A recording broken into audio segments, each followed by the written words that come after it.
சாவறதுக்கு முன்னாடி அந்த லைஃபுக்கு முடிய போகிற அந்த ஒரு கொஞ்சம் செகண்ட்ஸில் ஒருத்தவங்களோட மூஞ்சி ஞாபகத்துக்கு வருதுன்னா அப்போ நான் அவளை லவ் பண்ணுறது தான் போல அப்படின்ட்டு அவனுக்கு ரியலைஸ் ஆகுறது ஸ்ட்ரைக்கிங்காக இருக்கும்னு நினச்சேன். இல்லை நான் குரலை லவ் பண்ணுறேன் லவ் அப்படின்னு பண்ணுறது சொல்லும்போது இந்த பெயர்கள் பொறுத்த இன்ஸ்பிரேஷன் சொல்லுங்கள். நல்லா இருந்துச்சு பேர்லாம், நல்லா தமிழ் பெயர்கள். அகன் குரல்.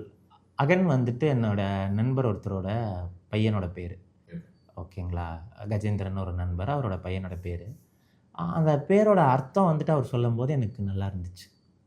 உள்ளுக்குள் உறைந்திருக்கும் இறைவன் அப்படிங்கிறது தான் அகன். அகம்னா மனசு, மனசே ஒரு ஒரு ஒரு பர்சனாவாக மாறினா அகன். ஸோ என்னோடய ஃப்ரெண்டோட பையன் பேரில் ஆரம்பித்து அந்த பேருக்கான அர்த்தம் எனக்கு ரொம்ப படத்துக்கு மீனிங்ஃபுல்லாக இருந்துச்சு. அதனால் அகன்னு பேர் வச்சது. ஓகே, அந்த கேரக்டருக்கு புரியுது. ஓகே.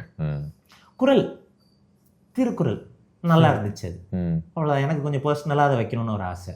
அதுக்கு பின்னாடி பெரிய காரணங்கள் இல்லை, ஆனால் அகன் குரல் வந்து நல்லா இருந்துச்சு ஒரு பேரா.